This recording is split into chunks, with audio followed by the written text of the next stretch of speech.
And the anniversary is coming up of a savage murder in Butte, which remains unsolved more than 20 years later. MTN's John Amy talks with the victim's daughter, who now lives in South Dakota, but will not give up her search for justice as we go on special assignment. November 29th, 1994 is a day Jennifer MacPhee will never forget. I remember everything about that day like it was yesterday. So, I mean, I can, from the beginning of the day to the end of the day, I can tell you exactly single thing that I was doing.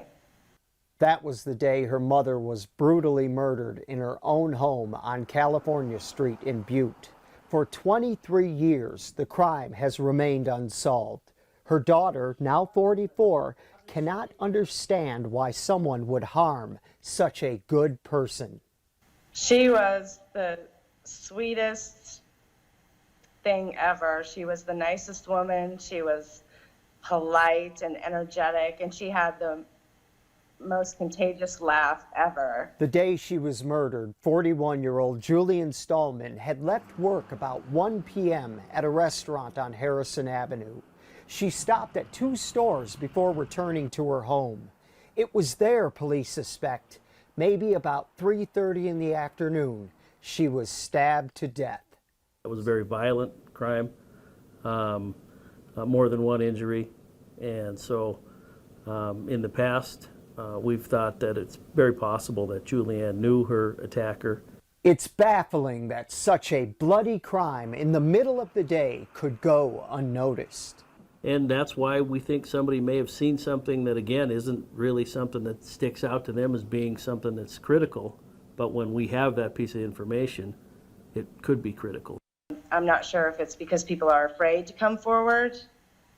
I'm not sure if they think that maybe the information that they have or what they saw isn't important.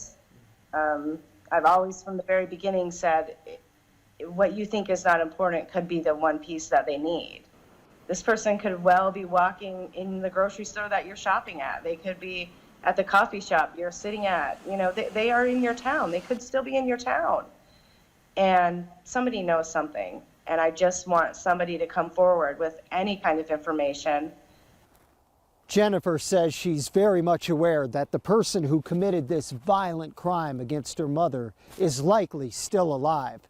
But she said she has no fear of that, and she will continue her very public search to bring her mother's killer to justice. I'm not going away, and I'm not afraid of them.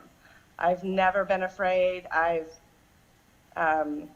In the very beginning, when I pushed so hard in the newspaper and on the news and on the radio, I was never once afraid of this person. 2 ways this case could be solved. Someone comes forward with new information or advances in forensic science. Science continues to get better and better, and it may be there's some evidence there that we've missed, that new technology comes forward, and we can use that new technology to analyze that evidence even further. And there's a lot of evidence that we still have in our locker, a lot of evidence that's already been analyzed, and just continuing to do detective work. And I think eventually I'm optimistic that we could solve this case. And Jennifer will certainly not give up her search for justice.